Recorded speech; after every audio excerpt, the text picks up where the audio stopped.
Всем привет и спасибо, что зашли на мой канал. Друзья, сегодня я хочу приготовить сырники. Сырники по этому рецепту получаются пышными и воздушными. Вот с утра пораньше 2-3 вот таких вот чудесных, пышненьких и ароматных сырников к чаю с джемом, со сметаной или же к чашечку заварного кофе. Красота! Но сырники – это не просто вкусно, они содержат правильный баланс вкусной и здоровой пищи. Так что, кому интересно, оставайтесь со мной и будем готовить эти пышные, воздушные, ароматные, вкуснейшие сырники вместе. А для приготовления сырников мне понадобится 600 грамм творога. У меня здесь 3 пачки творога с жирностью 18%, одно яйцо, 1 столовая ложка сахара с небольшой горкой, пачка ванильного сахара, 1 стакан муки для теста, это примерно 200 грамм, еще примерно полстакана муки для посыпки стола, но уйдет меньше. И для подачи сырников на стол сметана, джем, тут можно пофантазировать сколько угодно, а можно просто насыпать сырники с сахарной пудрой. А еще щепотку соли для теста чуть не забыла. И, конечно же, рафинированное масло для жарки. Итак, как всегда, сразу под посуду, в которую буду месить тесто, кладу силиконовый коврик, чтобы посуда не шаталась при работе и не отвлекала меня. Отправляю пачки творога в посуду и мну творог картофеля мялкой. Творог также можно пропустить через сито или через крупную терку. Я этого не делаю, а мну творог или картофеля мялкой, как сегодня, или вилкой. А еще можно просто помять творог руками. Я обычно беру творог с 9 или 18% жирностью, может, поэтому мне работать с творогом легко. К слову сказать, если творог влажный, его следует откинуть на марлю или на полотенце. Я этим не заморачиваюсь и, как правило, беру творог в крупинку. Слава богу, сейчас в магазинах есть из чего выбирать. Так, я творог помяла, перехожу к другим ингредиентам. В отдельной миске разбила яйцо. Взбиваю яйцо вилкой. Тут не то чтобы миксер, даже веничек не нужен. Добавляю в яйцо соль, сахар и ванильный сахар. И с добавлением каждого компонента еще чуть-чуть взбиваю яйцо. Даже не столько взбиваю, а слегка мешаю яйцо с другими ингредиентами, которые добавляю в него. Друзья, я в сырнике не положила много сахара. Всего 1 ложка с небольшой горкой. И то многовато, если честно. Все дело в том, что при выпекании сырников сахар от высокой температуры превращается в сироп, от чего сырники могут потерять форму и даже поплыть на сковороде.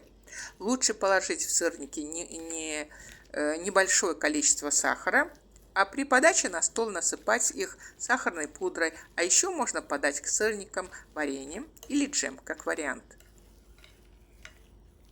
Яичную массу отправила в творог. Все хорошенько мешаю, после чего отправляю сюда муку.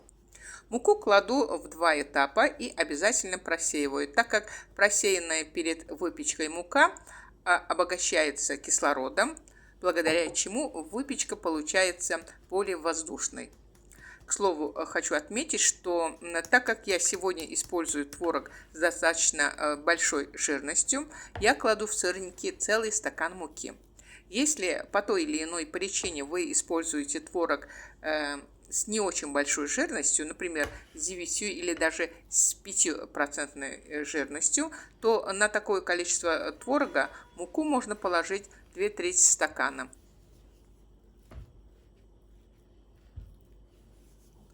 Тесто сначала мешаю силиконовой лопаткой, затем замешиваю руками. Сперва в посуде, а затем на столе для удобства.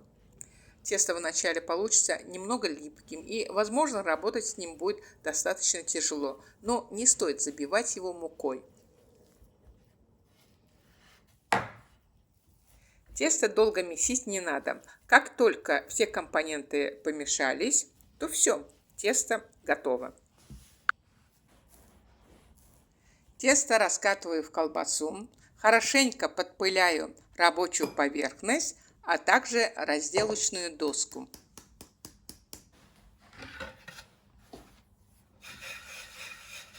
Периодически окунув нож в муку, разрезаю его на маленькие ломтики толщиной 1,5 сантиметра. Друзья, теперь эти ломтики можно обваливать в муке, а затем отправить их в сковородку. Я иду другим путем. Вот говорят, у каждого кулинара есть свои хитрости, лайфхаки, если сказать современным языком, по приготовлению той или иной выпечки, даже сырников, казалось бы, этого простейшего лакомства. А я считаю, что кулинарные хитрости есть практически у каждой хозяйки. Они есть и у меня, хотя я не кулинар. Придаю этим ломтикам, ну как ломтикам, уже практически сырникам без 5 минут, форму, совсем чуть-чуть. После чего закрепляю успех с помощью самой обычной чашки, кружки, стакана тоже можно, кстати. Беру кружку, переворачиваю ее так, чтобы сырник остался внутри кружки. Затем на подпыленной мукой поверхности делаю круговые движения этой же кружкой. Таким образом, сырники приобретают идеальную форму, и в то же время не приходится их сильно обволакивать и тем самым забивать мукой. Все очень просто. Готовые к жарке сырники кладу на подпыленной мукой деревянную доску. Друзья, если вы любите побаловать себя и своих близких горячим завтраком, ну вот сырниками, например, да, не только по выходным, но и по будням, то смело могу сказать, что вот на таком этапе можете сырники отправить в холодильник, можно даже в морозильник, а утром завершить вторую часть марлезонского балета. То есть с вечера приготовили сырные заготовки, а утром достали сырники, пожарили и подали на стол горячий, сытный, вкусный и полезный завтрак. Ведь кто бы что бы ни говорил, сырники достаточно полезный завтрак, так как в основном они состоят из творога, а творог, ну и сырники, богаты белками и кальцием, что в свою очередь очень полезно для костей и мышц нашего организма. Обещаю, мы с вами еще вернемся к этой теме, и в одном из следующих видео я поделюсь своим опытом по приготовлению полуфабрикатов из сырников. Но сегодня я сразу отправляю сырники в горячую сковородку и буду жарить их. Друзья, при желании сырники можно налепить еще выше, чем я их делаю. Но в таком случае надо бы сырники чуть-чуть пожарить с двух сторон, а затем отправить в духовку и печь еще 3-4 минуты, может быть даже больше. Чтобы не утруждать себя такой двухэтапной работой, я леплю не слишком высокие сырники. Еще, чтобы масло не брызнуло по сторонам, закрываю сковородку специальной сеточкой. Теперь несколько слов о режиме жарки идеальных сырников. Начнем с масла и сковородки. Масло для жарки сырников я использую рафинированное растительное масло. Это может быть подсолнечное, кукурузное, в общем, любое. Касательно посуды, советую пользоваться сковородкой с толстым дном. Это может быть сковородка с антипригарным покрытием. Естественно, жарить сырники на сковороде с антипригарным покрытием намного удобнее и проще. Но я с ними особо не дружу. И редко, когда готовлю блюдо на посуде с антипригарным покрытием. А если непосредственно о самом процессе, то я жарю сырники по 2 раза с каждой стороны на огне чуть ниже среднего. То есть сначала жарю сырники до бледно-золотистой корки с одной стороны, затем переворачиваю их на другую сторону. Когда с этой стороны тоже сырники жарятся до бледно-золотистого цвета, можно вернуться к началу и повторить процесс по второму кругу. Каждый раз с каждой стороны я жарю сырники по 2-3 минуты на огне чуть ниже среднего. То есть в общей сложности я жарю сырники по 4, максимум 6 минут с каждой стороны. Сырники, пожаренные таким образом, не подтекают, отлично держат форму, основательно пекутся как внутри, так и снаружи равномерно, к тому же не подгорают. Друзья, к сожалению, очень часто я слышу от хозяек о том, что у них не получаются сырники. Ну что я могу сказать по этому поводу? Просто надо учесть пару моментов. Не надо в сырники класть влажный творог, не надо класть много сахара. Еще используйте сковородку с толстым дном и кладите сырники сразу в горячую сковороду с маслом. Жарьте их на небольшом огне по 2 раза с каждой стороны и не отходите от сковороды. Вот и все. Поверьте, у вас все получится из первого же раза.